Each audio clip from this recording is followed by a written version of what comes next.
अस्सलाम वालेकुम, मैं मोहम्मद अकबर और आप देख रहे हैं साउथ पंजाब डिजिटल। नाज़रीन, आप जानते हैं कि पाकिस्तान तहरीक इंतशार की जानिब से हमेशा से जो सरकारी वसाइल होते हैं, वो वसाइल जो आवाम की फलाह बहबूद के लिए होते हैं, वो वसाइल वो पैसे जो आवाम के होते हैं और आवाम के लिए होते हैं, उन्हें अपने ज़ाती ख़र्चों के लिए, ज़ाती सरगर्मियों के लिए, पाकिस्तान तहरीक इंतशार की पर्सनल सियासी सरगर्मियों के लिए इस्तेमाल किया जाता है। ऐसी आज एक पाकिस्तान तहरीक इंतशार की आप देख रहे हैं कि KPK में 13 से 14 साल से हुकूमत है, वहां से एक नोटिफिकेशन आज हमारे हाथ लगता है। ये नोटिफिकेशन कोई आम नोटिफिकेशन नहीं है, ना ये एक फेसबुक या सोशल मीडिया की पोस्ट है। ये जो नोटिफिकेशन है ये KPK गवर्नमेंट का ऑफिशियल नोटिफिकेशन है। इसके ऊपर साइन मौजूद है और जो सेक्शन ऑफिसर है उसकी स्टैंप इसके ऊपर मौजूद है। तकरीबन 4 करोड़ के करीब यह घपला किया जाता है। अय्याशियों में ये 4 करोड़ रुपए जो है वो लगाए जा रहे हैं। कैसे लगाए जा रहे हैं इस पर बात करेंगे। आज कुछ अहम गिरफ्तारियां हुई है उस पर बात करेंगे और आने वाले दिनों में कुछ अहम गिरफ्तारियां जो पाकिस्तानी गवर्नमेंट करना चाह रही थी वो होने वाली है। और उसके साथ साथ जैसे कि आपको पता है कि पाकिस्तान बोर्ड ऑफ पीस का मेंबर बन चुका है, तो उसे सियासी रंग दिया जा रहा है। सियासी रंग क्यों दिया जा रहा है, किस तरह दिया जा रहा है, उस पर डिस्कशन करेंगे।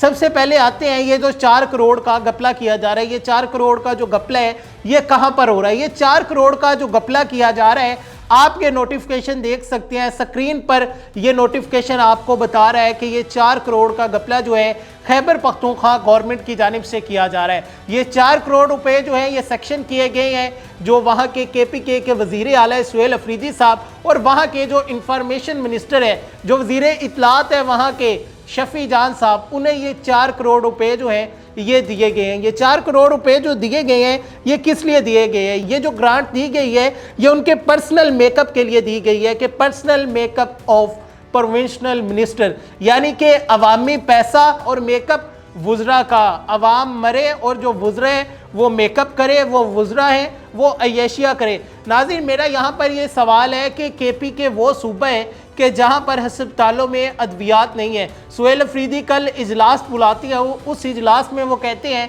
कि KPK में सूरत हाल ये है कि एक बेड के ऊपर 3-3 बच्चे मौजूद हैं, हस्पताल में अद्वियात नहीं मौजूद। स्कूलों यूनिवर्सिटीज़ की बात करें वहाँ पर असातिज़ा की कमी है। दूसरी तरफ अगर नौकरियों की बात करें, पढ़े लिखे नौजवानों के अलावा जो दूसरा कारोबारी तबका है, जो लोग मेहनत मजदूरी करना चाहते हैं, जो मजदूर लोग हैं, वो पंजाब का रुख करते हैं और पंजाब में आके मजदूरी करते हैं। मेरा आप लोगों से ये सवाल है और ये नोटिफिकेशन आप देख सकते हैं कि ये ऑफिशियल गवर्नमेंट जो KPK की ऑफिशियल गवर्नमेंट है उनकी जानिब से ये जो नोटिफिकेशन है ये जारी किया जाता है। इसके ऊपर ये उनकी स्टैंप भी मौजूद है, जो सेक्शन ऑफिसर हैं उनके साइन भी मौजूद है और तमाम तर तफसीलात आपने जानी। मेरा सवाल ये है कि क्या वुज़रा के चेहरे पर जो खर्च है ये उस खर्च से ज़्यादा ज़रूरी है जो वहाँ पर शहरी मौजूद है, जो उनके ज़ख्मों पर खर्च होना था, जो उनके ज़ख्मों पर मरहम की जानी थी।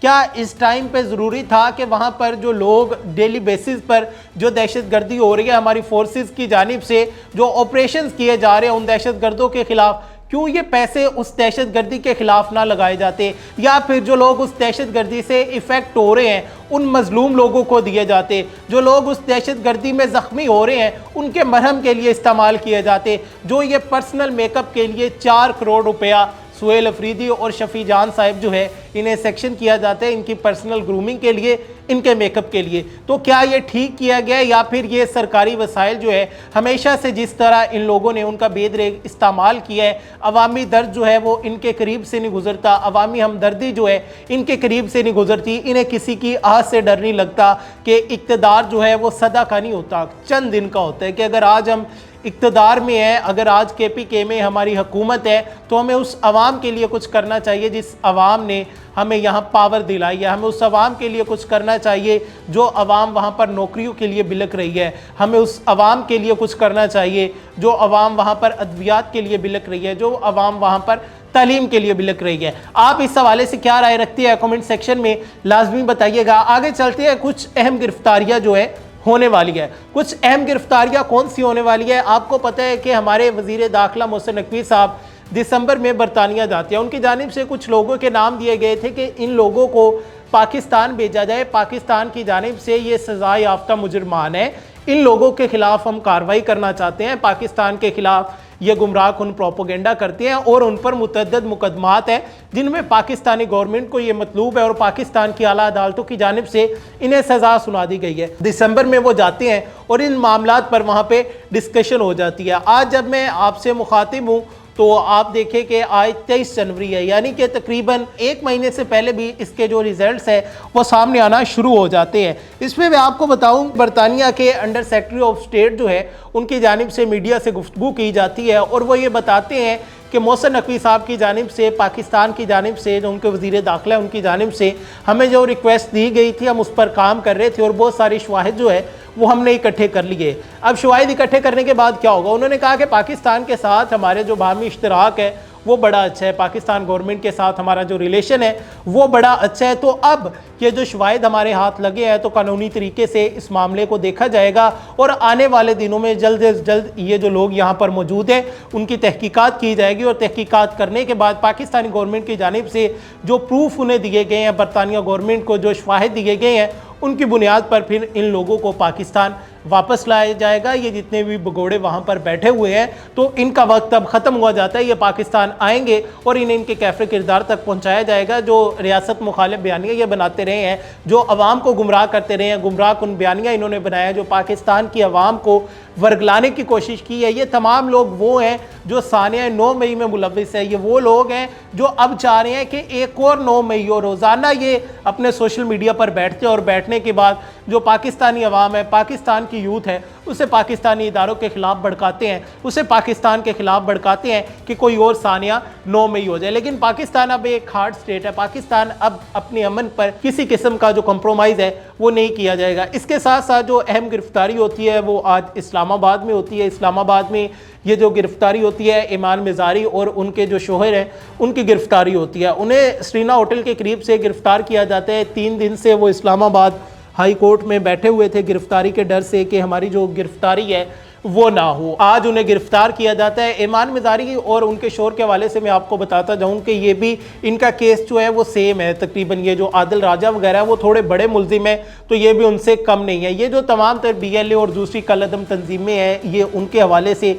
इनके दिल में बड़ी हमदर्दी है, ये उनके सहूलतकार है, उन्हें सपोर्ट करते हैं। और इसके साथ साथ जो दूसरे मामलात हैं, इनके मुतनाज़िया कुछ ट्वीट्स हैं उस हवाले से और रियासत मुखालिफ जो बयानिया है उस हवाले से काफ़ी सारे मुकदमात जो हैं वो इन पर थे जिनमें ये इदारों को मतलूब थे। तो आज उन्हें गिरफ्तार कर लिया जाता है। अब उनकी गिरफ्तारी हो गई है।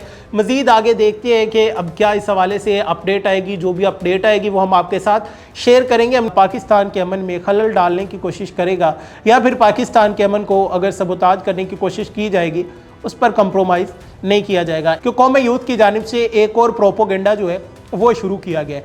ये प्रोपोगेंडा क्या है और क्यों शुरू किया? जैसा कि आप जानते हैं कल के प्रोग्राम में हमने आपको बताया था कि पाकिस्तान की जानिब से जो बोर्ड ऑफ पीस है उसमें शमूलियत इख्तियार कर ली जाती है कि ट्रंप की जानिब से दावत दी जाती है कि आप आए, हम गज़ा में अमन करवाते हैं। तो पाकिस्तान उसमें शमूलियत इख्तियार कर लेता है।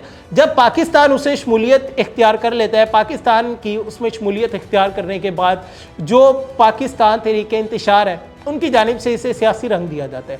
सियासी रंग क्यों दिया जा रहा है? आखिर इसकी क्या वजह है कि पाकिस्तान अगर गज़ा में अमन करवाने जा रहा है, अगर वहाँ पर मुकम्मल फायरबंदी करवाने जा रहा है तो इससे पाकिस्तान तहरीक इंतशार को क्या मसला है, क्या तकलीफ़ है? मेरे पाकिस्तान तहरीक इंतशार से चंद सवाल है और ये सवाल आप लोगों के भी होने चाहिए। क्या पाकिस्तान तहरीक इंतशार चाहती है कि गज़ा में अमन ना हो? क्या पाकिस्तान तहरीक इंतशार चाहती है कि हमारे जो फ़लस्तीनी भाई हैं वो रोज़ बरोज़ इसी तरह शहीद होते रहे?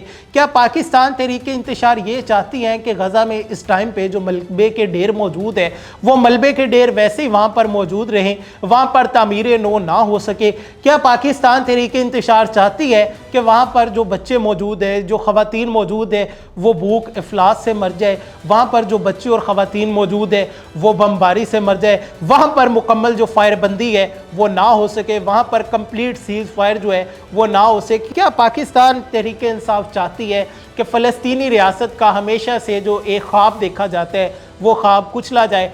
आखिर पाकिस्तान तहरीक इंतशार गज़ा में अमन के हवाले से क्यों मुतमिन नहीं है? गज़ा में अमन के हवाले से ये पाकिस्तान के बारे में बात क्यों नहीं कर रही है? गज़ा में अमन के हवाले से अगर पाकिस्तान ने बात करना शुरू की है तो पाकिस्तान तरीके इंतशार इसकी मुखालफत क्यों कर रही है? इस पर तनकीद क्यों कर रही है? इसे सियासी रंग क्यों दिया जा रहा है? क्या इनके दिल में अपने मुसलमान भाइयों के लिए, अपनी मुसलमान बहनों के लिए, उन मासूम बच्चों के लिए कोई हमदर्दी नहीं है?